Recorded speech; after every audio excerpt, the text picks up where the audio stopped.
वो चैप्टर ही हमारा नहीं है। हमारा मार्ग अध्यात्म मार्ग है। चाहे गृहस्थ हो चाहे विरक्त हो, एक पत्नी व्रत धारण करने वाला गृहस्थ ब्रह्मचारी ही माना जाता है। जो केवल संतानोत्पत्ति के लिए गृहस्थ क्रिया करता है उसे ब्रह्मचारी ही माना जाता है। नाम जप करते हुए अतिथि सेवा, परिवार का पोषण, वो साधु ही माना जाता है। हमारे मन में जो भोगों की स्फुरणा होती है उसके कई कारण होते हैं। एक तो होता है संचित पाप राशि जो पूर्व में जमा है, प्रायः इसी से भोग स्फुरणाएं होती है। दूसरा संग से होती है। आपकी पाप राशि से स्फुरणा ना हुई तो कोई भोगी पुरुष ऐसा मिला, परमाणु होते हैं। पूज्य श्रीधर बाबा की कुटिया में जब जाते थे, आप सच्ची मानिए, घुसते ही ऐसा लगता जैसे मशीन फिट कर दी गई हो। मंत्र एकदम रफ्तार से चल पड़ता। और जे 8 बजे रात्रि के जाते थे चरण चाहते, जे ही उनके चरणों को स्पर्श करते ऐसा लगता हम किसी दिव्य भाव लोक में बैठे। क्यों? उनके परमाणु नाम जापक, रात दिन नाम जापक, ऐसे परमाणु उनकी हर वस्तु में, कोई भी वस्तु उनकी छुओ की एक दिव्यता थी उसमें। ऐसे ही जैसे वो रात दिन भजन में लगे तो उनकी हर वस्तु में परमाणु, ऐसे ही रात दिन जो भोगों में लगे उनकी हर वस्तु में भोग के परमाणु हैं। सावधान, उनके आसन पर बैठना, उनकी थाल में पाना, उनका स्पर्श होना, उनका संभाषण होना, उनसे मित्रता करके उनका चिंतन करना, ये भोगों को बढ़ावा देना होगा। इसी को विपरीत देखो, संतों के प्रति उनके समीप बैठना, उनका जूठन पाना, उनको देखना, उनसे संभाषण करना, भजन का बढ़ावा होगा। देख लेना। पूर्व संचित पापों से जो स्फुरणा होती है उससे बहुत सहजता में बचा जा सकता है, लेकिन प्रगट कुसंग से जो स्फुरणा होती है इससे बचना बड़ा कठिन होता है। पूर्व पापों से स्फुरणा सबके हृदय में होती है जब तक भगवत साक्षात्कार नहीं हो जाता। वो बार बार आकर्षित करता रहता है संसार का राग। और अगर कहीं कुसंग मिल जाए फिर क्या कहना है? फिर तो जो स्फुरणा थी संकल्प बनेगा, संकल्प क्रिया बन जाएगी, क्रिया होते ही अध्यात्म अंतर्ध्यान हो जाएगा, अध्यात्म मार्ग ही नहीं रहेगा। इसलिए कर्म राशि की तो तुम चिंता मत करो, उसे तो भस्म करने के लिए शरणागति समर्थ है। लेकिन कुसंग से बचने के लिए तुम्हारे ऊपर पूरा भार है। कुसंग से तुम बचो। बरुहल बास नरक करता था, दुष्ट संग जनि दे विधाता। गंगा किनारे भ्रमण जब कर रहे थे तो तरी घाट है, उसके आगे हम जा रहे थे। नया शरीर और वैराग्य, ना कमंडल, ना बिस्तर, ना कोई भीषण सर्दी का समय। एक मार्किन नीचे पहने लाल रंग से गेरुआ, बस लंगोटी, और एक मार्किन बस ऊपर, कोई कमंडल कुछ नहीं। रोम रोम हर समय सर्दी से व्याप्त रहता। भोजन की व्यवस्था जहां ठाकुर जी कर दे। तो माह के महीने में राम नगरिया लगती गंगा किनारे। जैसे माघ मास में वहां प्रयाग में, ऐसी जगह जगह मान लो 10,000, फिर 10,000, ऐसे 2-4 किलोमीटर ऐसे ऐसे नगर जैसे बन, राम नगरिया उनको कहते हैं। किनारे से चलने पर वो मिलते हैं। तो एक महात्मा जिनकी पोशाक बहुत अच्छी लग रहा था, सुविधाजनक जीवन है, वो देखा, बड़े बुजुर्ग अवस्था के थे। उन्हें, हे महात्मा, देखने से ही लग रहा है कि तुम गंगा की परिक्रमा दे रहे हो। परिक्रमा तो नहीं, पर गंगा किनारा ही हमारा जीवन है। बोले आओ 2-4 दिन रुक लो। पूरा रामनगरिया सब अलग अलग तंबू लगे, जैसे प्रयागराज में बड़ी व्यवस्था, बड़े ऊंचे ऊंचे ऐसे गद्दे तंबू, क्योंकि बहुत सर्दी गंगा किनारे तो और पड़ती है। हमें भी लगा चलो संत भगवान 2-4 दिन के लिए कह रहे रुक जाते, जो ही रुके 12 बजे कितने प्रकार के भोजन, खीर, ये वो, जहां रोटी भी नसीब नहीं हुआ, कहा चलो भगवान की बड़ी कृपा 2-4 दिन जो है तो बाहर नहीं पाया। रात्रि में उन्हीं के पास शयन के, बड़ा तंबू था ऐसे वैसे। दूसरे दिन सुबह 8 बजे के करीब जलेबी का भंडारा था, फिर राजभोग अलग। खूब ऐसे पुण्यात्मा जन करते रहते हैं। पास में और भी ऐसे शिविर लगे थे उनके निज जनों के, तो उनमें से एक प्रणाम योगी है, जलेबी का भंडारा संतों के लिए, वो स्वयं लेके आए, पवाया, और कुछ भे हम कब भे लेते नहीं, और जलेबी प्रिय वस्तु, मीठा खूब अच्छे से अच्छा पहले ये था कि पता नहीं आज मिला है, अब कई दिन ना मिले, कभी गैस की गोली नहीं खानी पड़ी, चाहे जितना पालो 2 दिन 4 दिन नहीं मिला, सब बच गया। अब जीव ही पाकर के थोड़ा ही समय हुआ, पहले दिन का राजभोग, दूसरे दिन का ये बाल भोग जलेबी, वो जलेबी बाल भोग का राजभोग जैसा है, गरम गरम जलेबी, जैसे नशा चढ़ता है ऐसे दिमाग में बस। तो उनमें एक बहुत सरल और वास्तविक साधु स्वभाव के थे, वो केवल सेवा में ही रहते थे महंत जी की। उनसे हमने पूछा, वह वृद्ध थे, उनका कल से आज तक हमारी भावना में बड़ा परिवर्तन हो गया। तो उनका महाराज क्षमा करना, आप जिस मार्ग में चल रहे हो वो ये मार्ग नहीं है, वो ये मार्ग नहीं जो आप स्वीकार कर लिए। उनका अच्छा, तो सोचा 1-2 दिन, बोले नहीं महाराज आप नहीं समझ रहे हो, और बताया कि जो जलेबी खवाई वो कैसे आचरण कैसा, बस कुछ उठाना धरना तो था, ले 2-3-4 दिन जहां भूखे रहे अपने आप ठीक हो गया। अन्न का कुसंग, व्यक्ति का कुसंग, ये परमार्थ की राह को भटका देता। उपासक को सदैव ये देखना चाहिए कि मेरे मन की स्फुरना कहां है, प्रियालाल के प्रति है, भोगों के प्रति। यदि भोगों के प्रति हो रही तो त्रुटि कहां है, पूर्व पाप संस्कार से हो रहे हैं या कहीं कुसंग हो रहा है। पूर्व पाप संस्कार स्फुरना देगा, ना कि आपका नाश, ध्यान रखना, और कुसंग स्फुरना ही नहीं देगा, नाश कर देगा। इसीलिए बलुहर वास नरक करता था, दुष्ट संग जनि दे विधाता। साधक ये बातें समझ नहीं पाता है, फिसल करके ऐसे गिर जाता है। बहुत सावधानी की आवश्यकता है, हर समय अध्यात्म मार्ग पर आपकी दृष्टि बनी रहे। देखो यदि साधक सावधान नहीं रहेगा तो फिर नया कर्म बना, फिर पुरानी स्फुरना और नया कर्म मिलकर के नवीन चक्र की रचना, जन्म मरण की। इसीलिए मुक्त होना बड़ा कठिन हो जाता है। यदि आप, बहुत ध्यान देने योग्य बात है, शरणागत होकर भजन कर रहे हो, अध्यात्म पर दृष्टि रखें तो चिंता मत करो, आपकी पूर्व कर्म राशि ये भगवान आचार्य नष्ट कर देंगे, कटी कर्म बंधन से। पर यदि आप नवीन कर्म फिर वैसे ही कर रहे हैं तो विश्वास मत रखना कि पीछे का और आगे का दोनों जोड़ करके भोगना पड़ेगा। पीछे की कर्म राशि तब नष्ट होती है जब अवलो नशानी अब ना नशे, आज तक किया पर आज के बाद चाहे प्राण निकल जाए, आज के बाद नहीं, निहाल हो गए, आज ही निहाल हो गए, आज ही निहाल हो गए। हम तो हम सर्व पापे भ्यू मोक्ष श्याम, मेरे सरकार बोल रहे हैं, प्रभु बोल रहे हैं। पर यदि ऐसा कि नए कर्म भी, क्रियमाण भी पापाचरण हो रहा है, फिर नहीं, सिद्धांत काम नहीं करे, फिर पीछे का लागू हो जाएगा। फिर आप कहोगे कि अध्यात्म में उन्नति नहीं हो रही, कोई लाभ नहीं मिल रहा, कोई सुख नहीं मिल रहा, क्योंकि आप गलती कर रहे हो। चलनी में गैया दुहे और दोष दैव को दे। देखो आपके पीछे के कर्म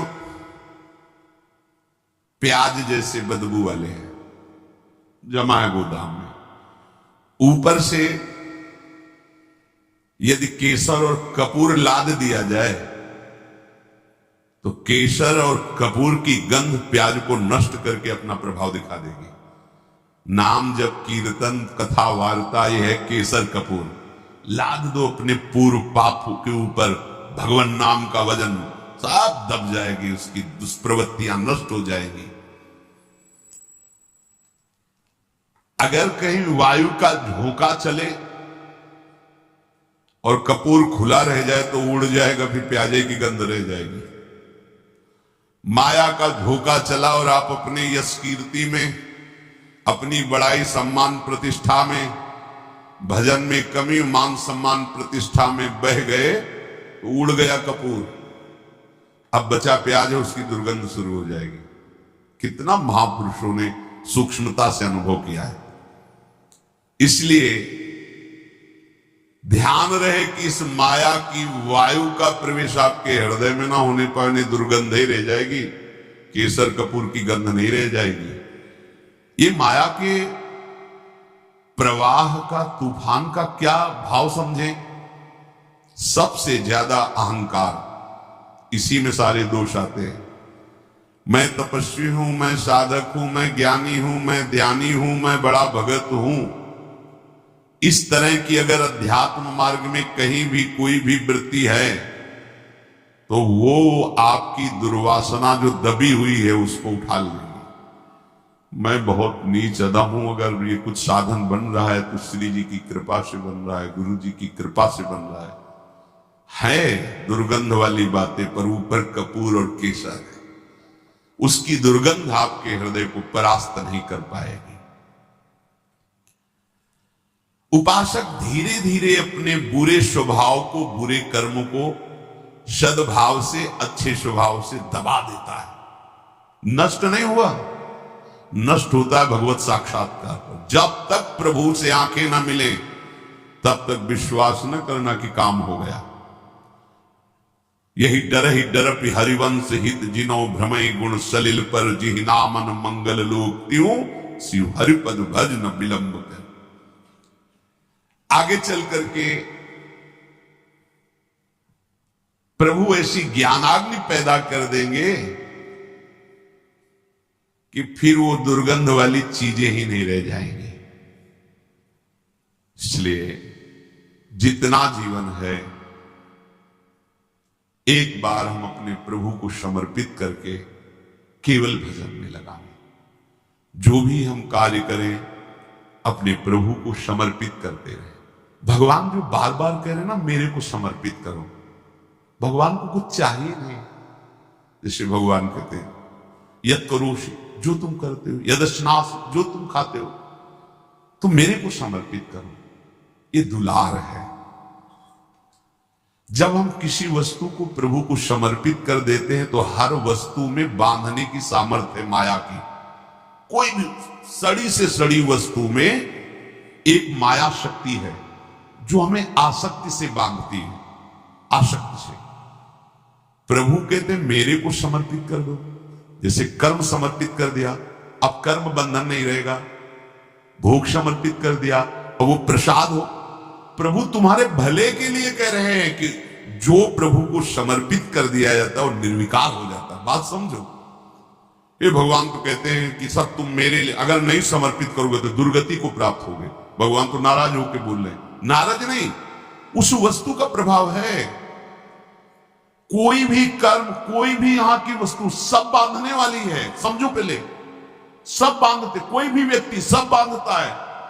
अपने राग से सब मुझे बांधते हैं। अगर प्रतिकूल हुआ तो द्वेष से बांधते हैं। यहां कोई मुक्त करने वाला नहीं है। एक एक वस्तु, एक एक व्यक्ति, एक एक परिस्थिति केवल बांधती है। और हम साधना कर रहे हैं मुक्त होने की। कैसे करें? भगवान करे चुपचाप जो कर्म करो मेरे को समर्पित करो। इसका रहस्य क्या है? वो कर्म तुम्हें बांध नहीं पाएगा। शरीर स्वस्थ रहे, खूब भोग भोगो, मनमानी हमारी चाह पूर्ण हो, यही हमारा लक्ष्य। देख लो, शरीर में कोई कष्ट ना हो, इंद्रियों का जो भोग जब चाहूं मिल जाए और मन चाहिए भोग सामग्री इकट्ठा कर लूं, इतना ही लक्ष्य है प्रत्येक मनुष्य का। अगर कोई इससे ऊपर उठाए तो अध्यात्म मार्ग का पथिक है वो। भला कैसे परमानंद की प्राप्ति होगी? अज्ञान से। अज्ञान की निवृत्ति से परमानंद की प्राप्ति है। बड़ा मजाक का विषय बन गया है। पानी में मीन पियासी मोहि सुन सुनियावे हासी। अगाध आनंद सिंधु प्रभु हृदय में विराजमान हैं, उनका मार्ग गुरुजनों ने दे दिया है। खूब सत्संग सुन रहे हैं, पर हमारी चित्त वृत्ति सत्यत्व भाव भोगों में ही किए हुए, ये बड़ा हंसी का खेल है। अब अगर आप सही मार्ग में चलोगे तो एक तमाशा हमने देखा, कुआं में लग गई आग, पानी पानी सब जला, मछली खेले भाग। संतों का है एक तमाशा मैंने, जब गुरु कृपा हुई, अध्यात्म का प्रकाश हुआ, तो जितना विषय रस है सब जल गया। जिसमें हमारा मन मछली बना खेल रहा था, सब विषय रस जल गया, शब्द स्पर्श रूप रस गंध। अब वो मन भगवदाकार हो गया। भला पानी जल जाने के बाद मछली फाग आनंद कैसे बना सकती? अब असली आनंद। एक तमाशा हमने देखा, कुआं में लग गई आग, पानी पानी सब जलाओ, मछली खेले भाग। ये परमानंद। अब तो मन परमानंद में निमग्न हो गया, क्योंकि विषय रस भस्म हो गया ज्ञानाग्नि से। देखो, हमको बिना अपने घर पहुंचे आराम नहीं मिलेगी। हमारा घर है वृंदावन धाम, प्रिया प्रीतम हमारे घर के मालिक हैं, समस्त प्रेमी जन हमारे परिवार के जन हैं। यही शाश्वत घर है, यही शाश्वत परिवार है। जब तक भटकना है भटक लो, विश्राम स्थल यही है, श्री वृंदावन विश्राम। इस घर में आने की जो राह है, उसके आसपास ऐसी लुभावनी वस्तु रखी गई है कि आप घर की तरफ से पीठ करके उन वस्तुओं की तरफ चल दें। देखो, ये अध्यात्म मार्ग है, बहुत समझना होगा। आर्मी के एक जवान को जब पुष्ट करना होता है, तो चढ़ाई में चढ़ना है तो वजन हल्का करना चाहिए ना, और वजन बढ़ा दिया जाता है। 2 किलो 5 किलो 3 किलो, ये ऐसे ऐसे ऐसे, और राइफल और इतना खान पान सामग्री, पूरा बिस्तर, जल, सब पूरी व्यवस्था। फिर 10 दिन के लिए पूरी सामग्री उसकी पीठ पे लदी हुई, और चढ़ना का है पहाड़ पे। जबकि और हल्का कर देना चाहिए चढ़ाई का, नहीं, कमजोर नहीं रखना अपने जवान को। ऐसे ही श्री भगवान कहते, जिस पर मैं कृपा करता हूं सर्वस्व नाश कर देता हूं। बंधु विच्छेदम, परिवार उसके प्रति नफरत करने लगता है। जीवितम कष्टेन सा कष्टेन जीवितम, वो बड़े कष्ट से जीवित रहता है। सुन के डर जाओगे, सुन के डर जाओगे कि अरे भगवान कृष्ण की कृपा का ये फल है, ये तो हमें बिल्कुल नहीं चाहिए। अब इसमें गूढ़ बात है, ये भयावा करके परमानंद की बात श्री भगवान के। जैसे बनचंद महाप्रभु जब राधा वल्लभ लाल जी का मंदिर बनने का था, तो बहुत से धनी मानी तैयार हुए, तो उनका जो राधा वल्लभ लाल जी का मंदिर बनवाएगा वो मर जाएगा। अब आगे आओ, कौन बनवाएगा? कोई नहीं। सुंदर दास जी ने सुना तो उन्होंने विचार किया कि प्रभु के मंदिर बनवाने वाला मर जाएगा, जरूर इसमें कोई रहस्य है, जरूर कोई इसमें आंतरिक रहस्य है।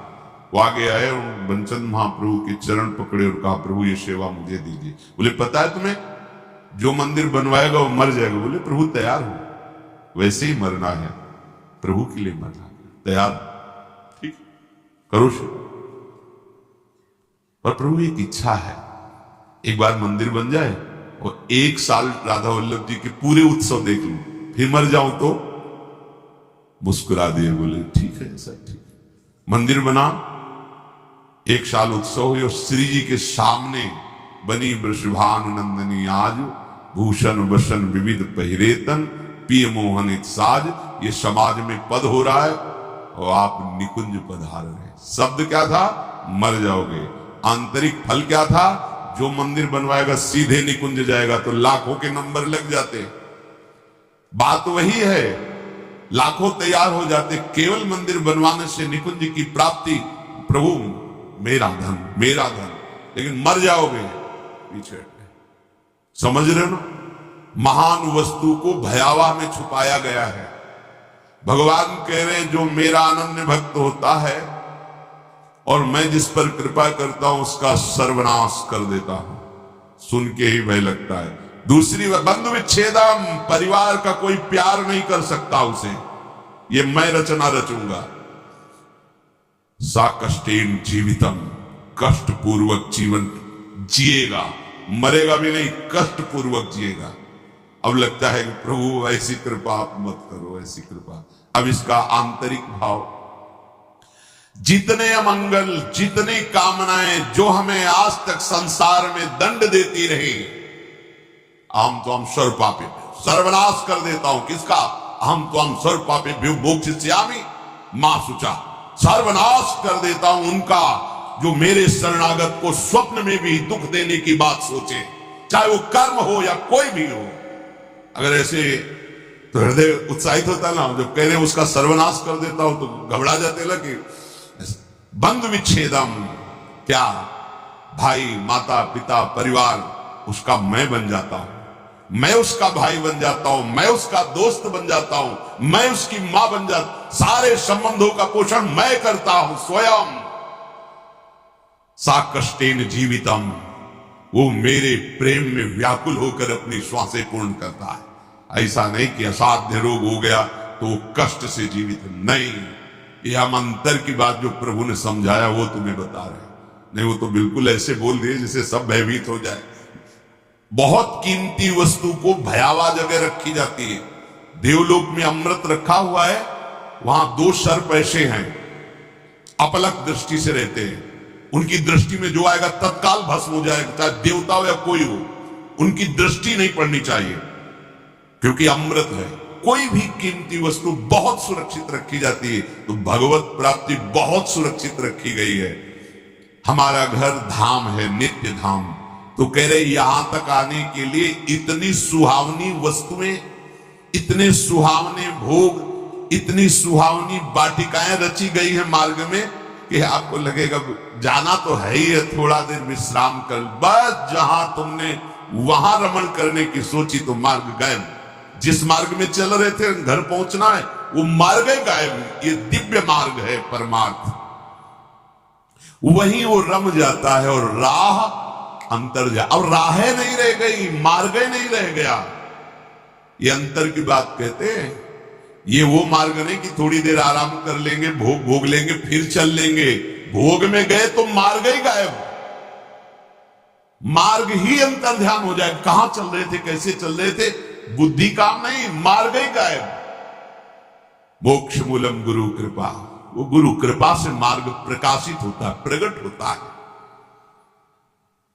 इसलिए संसार के कल्याण के लिए जो अनुभवी संत महापुरुष जन हैं, वो चीख चीख के कह रहे हैं कि घर लौटो घर, ये संसार दुखालय तुम्हारा घर नहीं है। पर राह में अटको मत और भटको मत। ये राह में ऐसे पथिक अटक जाते हैं और भटक जाते हैं जो थोड़ा मन चले होते हैं। थोड़ा मन चले अर्थात मन के अनुसार कर। इस मार्ग में मनचलों का खेल नहीं है। इस मार्ग में मन को निग्रह करना है, मन को हटा करके अपने प्रभु तक पहुंचना है। कब तक इस मन को दुलार करते रहेंगे, थक गए। कभी विचार करके तो कितना गंदा है मन यार, कहां फंसाता है, कहां लगाए हुए हैं। सोचो कहां लगाए, कितनी भुलावे की खेल।